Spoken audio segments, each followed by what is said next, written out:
नमो नमः छात्राः। अहम अपर्णा पटवर्धन। कक्षा 10 की संस्कृत की आज की कक्षा में हम पढ़ेंगे अपठित गद्यांश और अपठित पद्यांश। छात्रों, ये बहुत ही सरल है, तो आइए शुरू करते हैं और सभी छात्र कॉपी पेन लेकर तैयार हो जाइए। प्रश्न क्रमांक 12।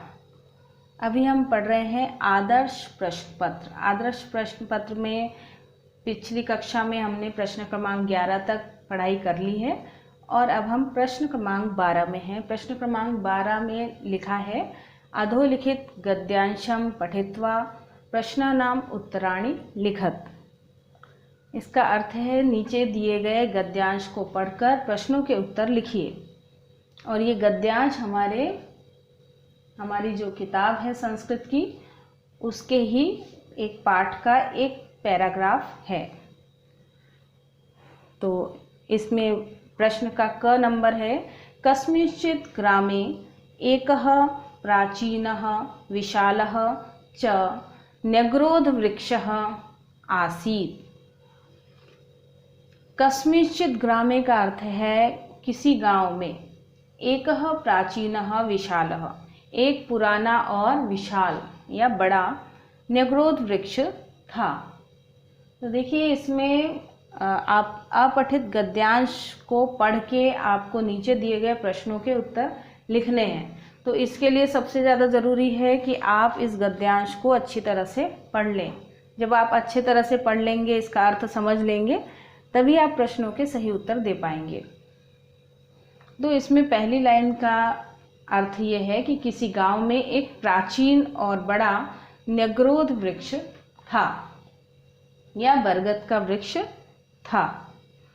सह पशु पक्षिभ्यः बहुविधेभ्यः जीव जंतुभ्यः मनुष्येभ्यः अपि नित्यम बहुपकारकः आसीत्। सह का अर्थ होता है वह, पशु पक्षिभ्यः यानी पशु पक्षियों का, बहुविधेभ्यः जीव जंतुभ्यः यानी बहुत सारे जीव जंतुओं का, मनुष्येभ्य और मनुष्यों का भी, नित्यम बहु उपकार का हासिल, इन सब पे हमेशा वो उपकार करता था, यानी इन सब के वो काम आता था रोज। किसके? पशु पक्षियों के, बहुत सारे जीव जंतुओं के और मनुष्यों के भी लिए भी बहु उपकारक था। आसीत का अर्थ है था। पथिकः तस्य वृक्षस्य छायायां पाथेयं भक्षयित्वा मार्गायासं परिहरन्ति स्म। जो राहगीर थे, जो रास्ते से चलने वाले लोग थे, वो उस वृक्ष की छाया में अपना जो उन्होंने रास्ते के लिए जो भोजन लाया रहता था, वो भोजन वो वृक्ष की छाया में या पेड़ की छाया में बैठ के वो भोजन खाते थे। मार्गायासं परिहरन्ति स्म, और उसको वहाँ बैठ के खाते थे। पशवः, और हाँ, मार्गायासं परिहरन्ति स्म का अर्थ है और जो मार्ग की थकान, क्योंकि वो राहगीर थे, वो बहुत दूर से चल के आ रहे थे, तो उनको जो थकान होती थी वो वहाँ पे वो मिटाते थे पेड़ के नीचे बैठकर। पशवः छायार्थम वृक्षमिमं आश्रयन्ति स्म, और जो पशु थे वो भी इस पेड़ की छाया में आराम करते थे या आश्रय पाते थे। तो ये हो गया हमारा अनसीन पैसेज यानी अपठित गद्यांश, जो कि पाठ 2 से लिया गया है। न्यग्रोध वृक्षः, तो इसमें प्रश्न है क, ग्रामे कः वृक्षः आसीत्, गांव में कौन सा वृक्ष था। तो हमने अभी पढ़ा, पहली लाइन में है ग्रामे न्यग्रोध वृक्षः आसीत्। ग्रामे कः वृक्षः आसीत्, ग्रामे न्यग्रोध वृक्षः आसीत्, ये इसका उत्तर है।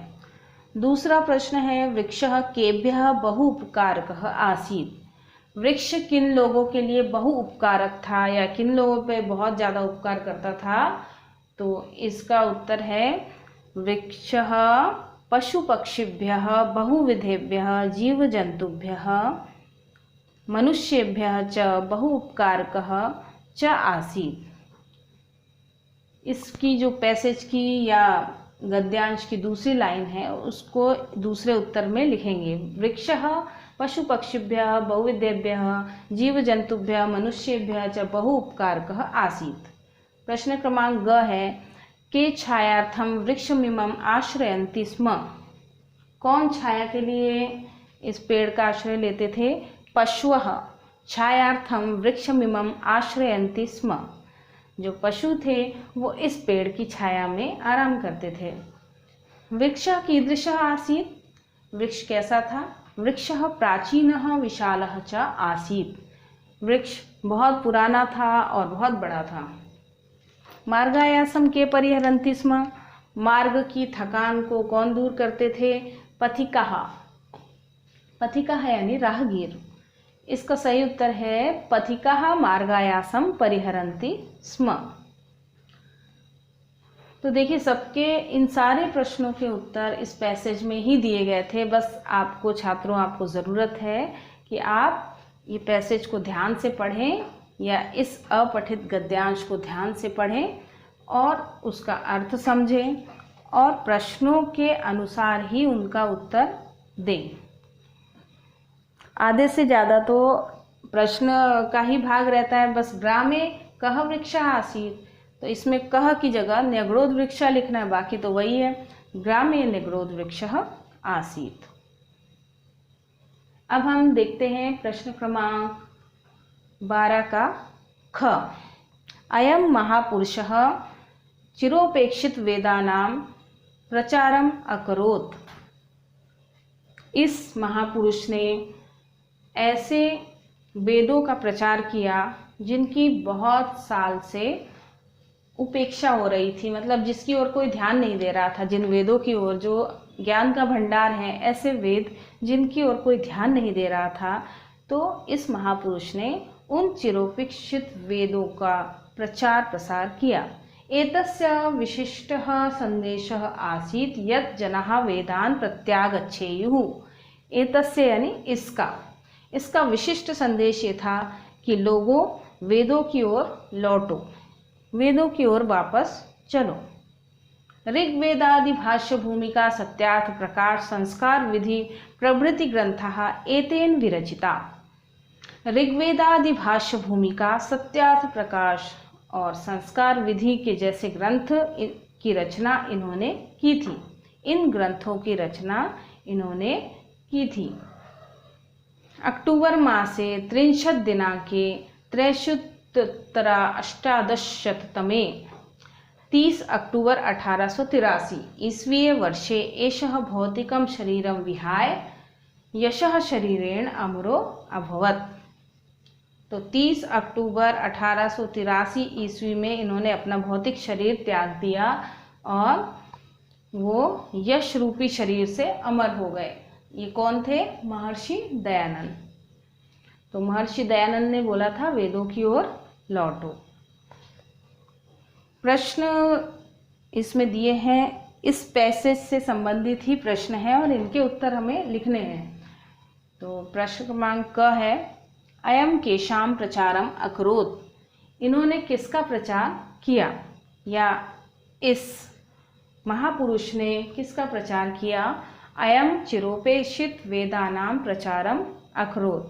अब ये देखिए पहली लाइन में लिखा है अयम महापुरुषः चिरोपेक्षित वेदानां प्रचारम अकरोत्। तो यही पहले प्रश्न का उत्तर है, पहली लाइन। प्रश्न क्रमांक ख है अस्य संदेशः कः आसीत्। अस्य संदेशः आसीत् यत् जनाः वेदान् प्रत्यागच्छेयुः।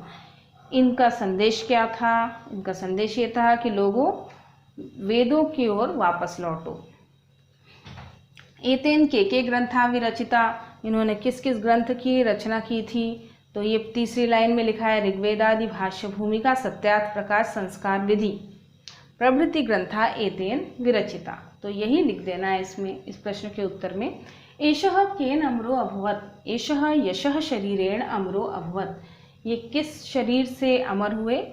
ये यश रूपी शरीर से अमर हुए। एषः कदा शरीरम अत्यजत्। एषः अक्टूबर मासे 30 दिनांके। ये हमारी लास्ट लाइन है। एषः अक्टूबर मासे 30 दिनांके 318 ईस्वीये वर्षे शरीरम अत्यजत। तो इस महापुरुष ने 30 अक्टूबर 1883 को अपना शरीर त्याग दिया और यश रूपी शरीर से जीवित रहे।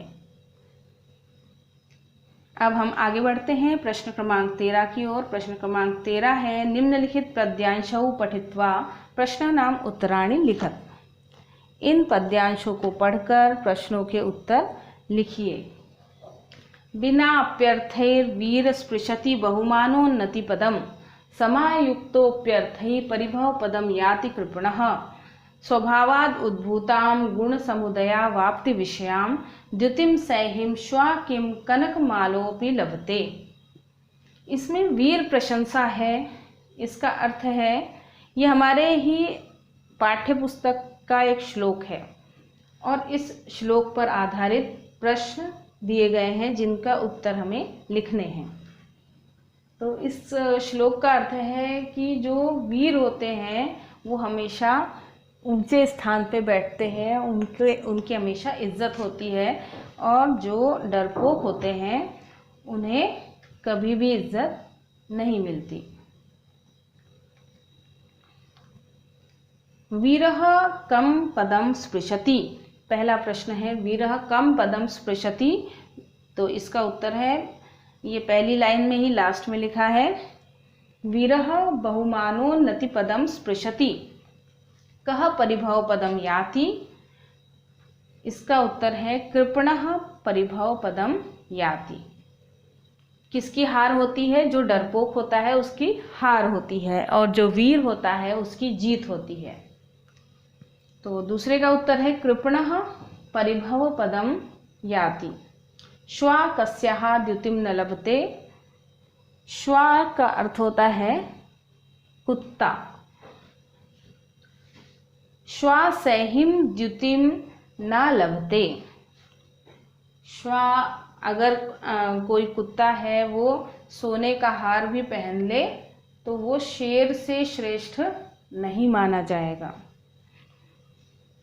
श्वा सैहिम द्युतिम न लभते।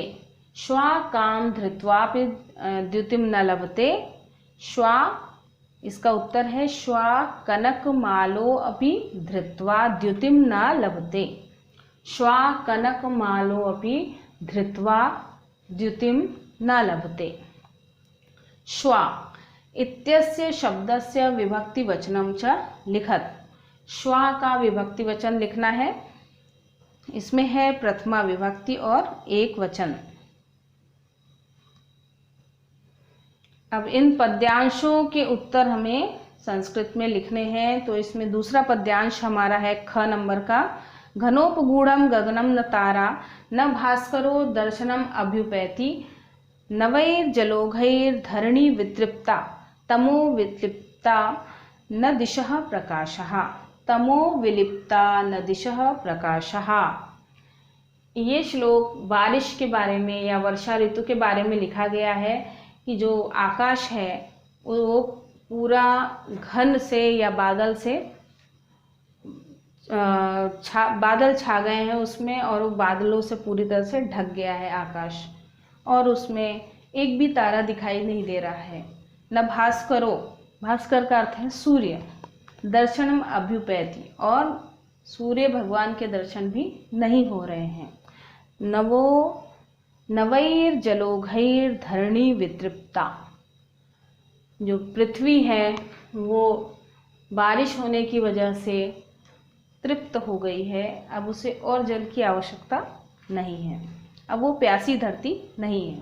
तमो विलिप्ता न दिशः प्रकाशः। और सभी जगह अंधेरा छा गया है, कहीं पर भी उजाला नज़र नहीं आ रहा है। धरणी कई वितृप्ता। इसका पहला प्रश्न है, धरणी कई वितृप्ता।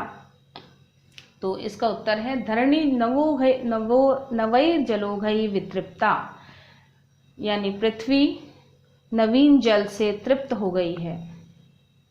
पहले प्रश्न का उत्तर है, धरणी नवैर जलोघै वितृप्ता। दूसरा प्रश्न है, किम घनोपगूढ़म। इसका उत्तर है, गगनम घनोपगूढ़म। घन से आच्छादित क्या हो गया है? तो वो हो गया है बादलों से आच्छादित क्या हो गया है? आकाश। आकाश को ही संस्कृत में बोलते हैं गगनम। गगनम घनोपगूढ़म, काह तमो विलिप्ता। अंधेरा कहाँ छा गया है? चारों दिशाओं में, सभी 10 दिशाओं में। तो दिशः तमो विलिप्ता। स का उत्तर है दिशः तमो विलिप्तः। द कः दर्शनम न अभ्युपैति, भास्करः दर्शनम न अभ्युपैति। किसके दर्शन नहीं हो रहे हैं? भास्करः, यानी सूर्य के दर्शन नहीं हो रहे हैं। भास्करः दर्शन न अभ्युपैति। तो इस तरह से ये हमने पद्यांश पढ़े। और इसके बाद एक प्रश्न क्रमांक 16 में भी गद्यांश आता है और इसे भी हमें हल करना होता है। और छात्रों, एक बात आपको ज़रूर ध्यान रखनी है कि ये जो गद्यांश और पद्यांश आते हैं, अपठित गद्यांश पद्यांश, ये आपको ज़रूर करके आना है परीक्षा में, क्योंकि इसमें आपको ज़रूर नंबर मिलेंगे और अगर आपने सही किया है। और ये बहुत सरल होते हैं क्योंकि इसके उत्तर पैसेज में ही दिए होते हैं, तो आपको याद करने की भी ज़रूरत नहीं है, सिर्फ उसको देख के आपको उत्तर लिखने हैं। तो इस प्रश्न को हल ज़रूर करना है, इस प्रश्न को कभी छोड़कर नहीं आना है। अगला प्रश्न है, अधोलिखित गद्यांशम सम्यक पठित्वा। सम्यक यानी अच्छी प्रकार से, पढ़कर, पठित्वा यानी पढ़कर, प्रश्नानाम उत्तराणि लिखत। इन प्रश्नों को, इस गद्यांश को अच्छी तरह से पढ़कर प्रश्नों के उत्तर लिखिए।